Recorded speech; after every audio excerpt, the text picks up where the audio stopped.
Welcome back to Where Robins Walk. How are you all doing? The Japanese restaurants in Bristol City were flooding for bookings on Saturday night. Gary Pearce says, much better second half. This is what happens when you play your best players in the best positions. This is what happens. And this team was screaming out for it last week. They got it, so it's time to find out whether they are happy with what they saw. Bristol City 2, Oxford United 1. This is the quickest and fastest Bristol City review of all things on the internet. Welcome to Where Robins Walk. I am a silent drinker. I'm drinking all over the day. I am a silent drinker. You know we troubles away. We have got Ethan, Sam and Liam to review the whole Oxford United game with us. Plus, also this week, we are asking them to grade the right-backs. We have our final section on grading the defence. We're talking about Sacktober and how secure is the gaffer.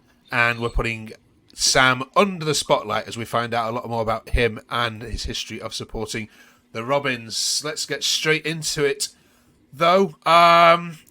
Ethan, at half-time, what was going through your mind? Yeah, it wasn't looking good again. I thought we started pretty slowly, a bit sloppy. And yeah, I was expecting the same as what we'd seen for the previous few weeks. But no, obviously the changes were made and that they needed to be made because that's what obviously ultimately lost the result in the end. Yeah, Manning must have been in that changing room, Liam, thinking he was 45 minutes away from the sack, wasn't he? I don't think it would have been as cutthroat as that. But yeah, he definitely did something right at halftime by bringing Yu on, changed the game. Sam, the goals you scored and obviously were very much warranted, but talk to us about the individual changes that you thought won you that game. Yeah, I mean, definitely bringing Joe Williams off at half-time and putting you on the right-hand side, that changed the game. And actually playing Twine in the number 10 position, which we've been asking for weeks on air. And Liam Manning must be listening to us. Somebody is. Let's have a look at some of the social media takes from the game. Ethan, Luke says, we did okay the first half, but the same odd thing of doing okay and then going behind. System change at half-time made a huge difference. Twine in the 10 and 2 wide players is hopefully here to stay. You and Wells were brilliant when they came on. Any arguments with anything there, Ethan? No, I think that's perfect for me. And as we were talking about a few weeks ago about Nahki Wells and he was getting some stick, but this is exactly why you keep Nahki Wells around. Manning said it in his interview, he's a top professional and he's got to bide his time in the team. And when he comes on, you can't ask anything more from him at his age and he's so mature. And then obviously Yu Hirakawa, he's something special and hopefully we can secure that deal a little later down the line. But yeah, he looked really promising. Yeah, I mean, his assist for the goal or cross for the goal certainly will make the headlines, won't it? What about his all-round game contribution, Liam, when he came on? I haven't seen all the game, of course, but the way that Twitter exploded when he had lots of Japanese flags now in. Is he looking like a really special player already? Yeah, he definitely brings a bit of energy about him. Which is something I think we've lacked massively, especially in the wide positions. He just looks like he's got no fear. He's come from a completely different country and way of playing over in Japan, I'm assuming, and he just seems to have taken to like a duck to water.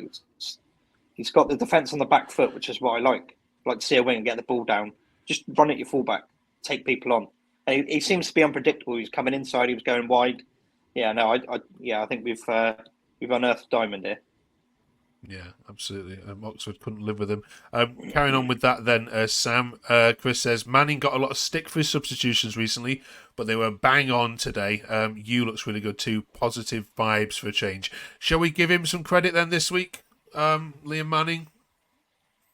Yeah, I think so. I think for sure. I think, look, we're not all asking for him out immediately. Like there is a manager there that can take us to the level where we want to be. But it's just the consistency, I think, is the key thing. And when he gets that, I think then we're at a different level. Joe Williams, many were saying it was Oxford's man of the match at half time. Liam, the fans have, I think, have had enough of Williams now. We've called it out, I think, a couple of weeks ago on here. What's going on with him? I honestly don't know. He hasn't started the season very well at all. I think last year he was obviously playing for a bit of a contract, I think. And obviously being awarded that, it just seems to have gone backwards a little bit. Maybe he's got a bit of safety behind him. And all right, yeah, let's... and then the final one on here, Sam, was Alex says Joe Williams will be a strong contender for Oxford's man of the match. What's happened? What's happened to Joe Williams, Sam? I think you've all called him out a couple of weeks ago on here, but it's not been a good start, has it? No, I think since he had the security of getting his 3-year contract, he seems so laid back in his performances at the moment. I mean, towards the tail end of last season, when he was playing for the contract, he was absolutely immense on the pitch. But his performances have dropped off somewhat terrible this season. Okay. The suggested side for Swansea has been posted by numerous people. This is the one which I think I saw most. So I want to get your debates. Oops, sorry. I want to get your debates on this. So Ethan, kick us off. This is the side which I can see regularly popping up as what people want to see now. Twine in the middle, and of course the two wide players with no Williams at all. Any changes that you'd make to that? Does that sound like the squad you would use? It's a pretty decent team. The only thing that you can and ah about is that number 9. I think Armstrong's and Miulu can both start, and they're both effective off the bench. So it's just whether with two quicker wingers and then Twine in the 10. I don't know which striker's probably suited better, but yeah, that's the only change that you'd really have to think about. I think Armstrong's sort of slightly above Miulu in terms of starting at the minute, but yeah, no, that's pretty good for me. What about you, Liam? Yeah, no, I'm pretty happy with starting with that. Yeah, Twine has to play in that 10. I did see an Opta stat yesterday saying he created the most chances across all 4 leagues yesterday when he was put in that position. So it sort of hits the nail on the head of where his best position is, really. Yeah. But yeah, I'd go with that. And Sam Poolhouse? That my only change, I think, Hayden Roberts at left back yesterday, he had a decent game, but some of his decision making just wasn't 100%. I still have Cam Pring at left back. Okay. All right. You can drop your team for Swansea into the chat as well. And finally, this one amused me quite a lot. Chris was saying we need an actual song for the Japanese Messi. Now, with his name being Yu, you're not going to struggle, I hope, the Bristol City faithful to come up with a song. Martin has suggested you just too good to be true. Can you do better in the chat? We want a song to be sung in the away stand at Swansea live on Sky on Sunday that we can all be here. Any other ones off the top of your head? Any of you? Music sounds better with you. That's what I call. Like that. Like that. Right. Yeah, Get that trending. We want Ethan's chant. Brilliant. All right, fellas. Yes, just a word on Oxford as well. They did bring 2,000. They had, I think, an equal number of repertoire for Liam Manning songs. From what I've heard, but was it good to send them packing? Always. 100%. It was. I think their official attendance was 3,300. They brought her, and at one point they were quiet most of the game until they went 1-0 up, and then it was just all Liam Manning chants, and it was so nice to send them back to Oxford with 0 points and a 2-1 defeat. That's it. Brilliant. Okay, all right then. Let's carry on with our journey, looking around the team. This is some added time, and we're asking, what about the right back situation at Bristol City? Let's grade this. We've done goalkeepers, we've done central defenders, we've done left backs, so this is our final slot to look at. Interested in your discussion on this one. Have a look at these.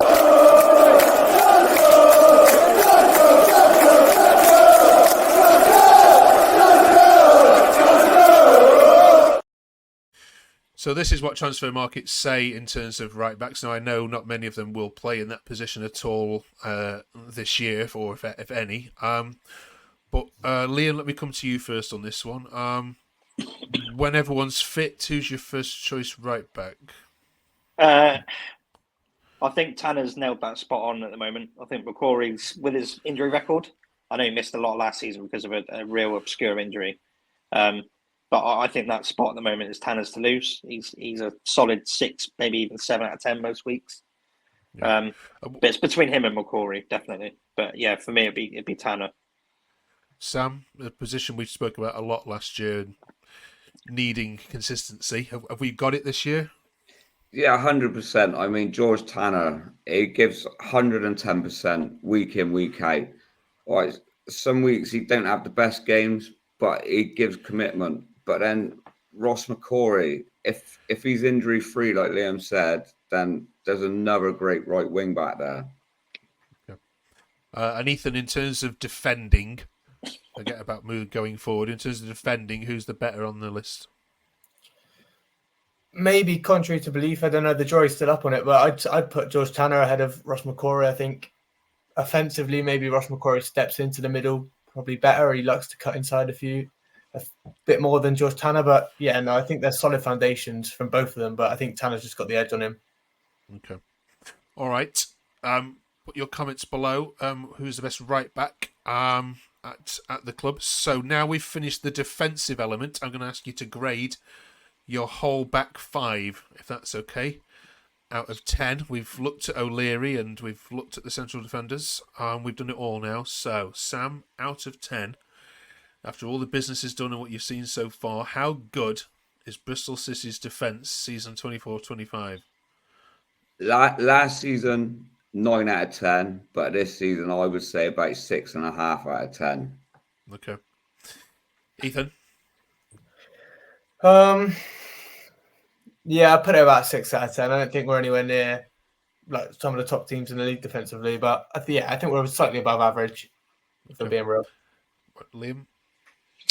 For me, I'm going lower. I'm going bang in the middle with 5. I think you look at yesterday. Even we were conceding too many chances yesterday, and if I'm completely honest, they hit the crossbar. And if Harrison had shooting boots on, they would have been 2-0 missing from 6 yards out. I just think we're too easy to break down at the back at the moment. There's still something not right.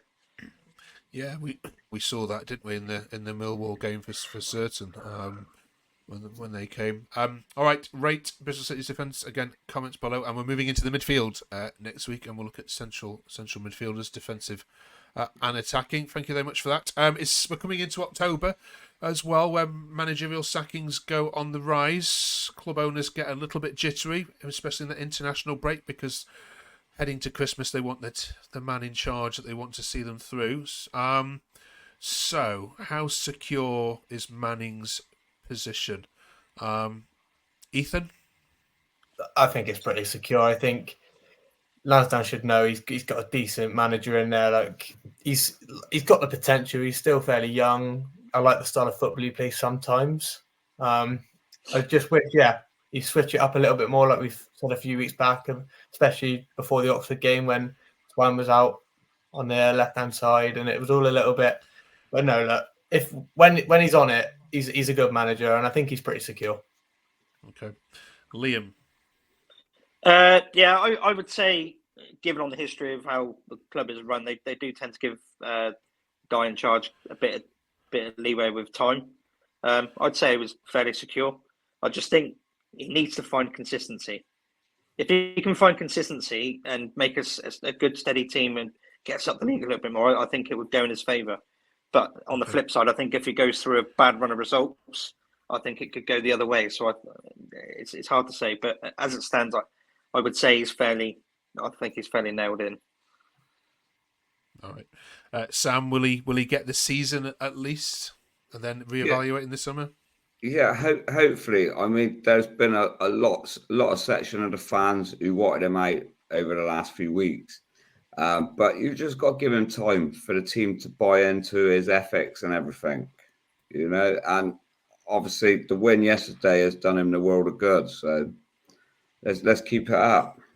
All right. Brilliant. Okay. Swansea next then for you. Do any of you hate Swansea more than you do Cardiff, or is it Cardiff all the way? There's not much love for Swansea, Always but Cardiff. always Cardiff. Any Welsh team, Hate 'em any both, Welsh team. No. All right, we'll be watching I you had live. I had the displeasure of being at the Liberty City Stadium with Brian Tinian and the 7-1 defeat, and he never got back on the team coach after. But Okay. All right then, Ethan and Liam will just disappear you for a second. Sam, we're going to put you on the spot, if that's okay, and we're going to find out a little bit more about your affinity to the Robins. So bear with us 1 second. All right, Sam, let's go for it. 90 seconds on the clock, if that's okay. Sam, how old were you when you attended your first game? probably about 8 years old. And what was it? Millwall at Ashton Gate. Do you remember the score? 1-1. And what made you become a Bristol City supporter, or who made you? A lot of my family were Rovers fans, and Bristol City was just one bus ride away from my house, so I chose the red side and the right side. Have you ever been forgiven for that? No. All right, who's your favourite player growing up to watch? I mean, there's a choice of two. It had to be Paul Agostino or Sean Goater. Oh, the GOAT. Amazing. What about your favourite manager? I was having this discussion the other day. Like Joe Jordan was great, and John Ward as well, even though John Ward was ex-Rovers, but he'd done a great job for us. All right, cool. Talk us through your match day routine, briefly. Straight down Spoons early in the morning, a bus ride up, more beer, and then sing my life out for the boys. And where'd you sit?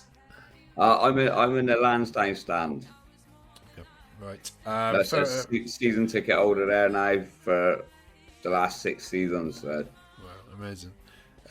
Favourite away day? Or in the league, it's got to be Bristol Rovers, but we haven't played them for a long time, so I'd have to go Cardiff. Okay. All right. And finally, then, what's your favourite Bristol City game of all time that you've been to that will you'll take to the grave with you? The Manchester United game in the Carabao Cup, when we beat them 2-1 at Ashton Gate. All right, thank you very much, Sam. Let's drop the others back in. Cheers for that, Liam. We'll do you next week if that's okay. Yeah, lifelong City fan in a Rovers family. Is that even allowed in Bristol? All right. Thank you for joining us. Who's going to Swansea then? Sam, you on your way? Yes, I got my ticket, so yeah, I'll be there. Okay, Ethan, you'll be playing football. I'm guessing going to be on a Sunday, will you? Yeah, it looks like it. I think I've got my ticket sorted, so yeah, I'll be there. Oh, you'll be there as well. Okay, Liam, are you working? You usually work on a No, Sunday. I've got the odd one out. I couldn't get my hands on one, unfortunately, being a member. All right. Okay. All right. Well, we'll be watching you live on Sky next Sunday. So our recording for this will be a little bit later on in the week. But thank you very much for joining us on Where Romans Walk. If you haven't yet done so, please do subscribe to the channel. It means so much to us to see each week that more and more of you are listening and watching. And of course, you can download this 20-minute podcast on Bristol City from any of your favourite streaming services. Thank you, fellas. We'll catch you next week on the other side of the Swansea result. Enjoy. Have a great week. Have a good week. Take Thank care, you. everyone. Thanks for watching.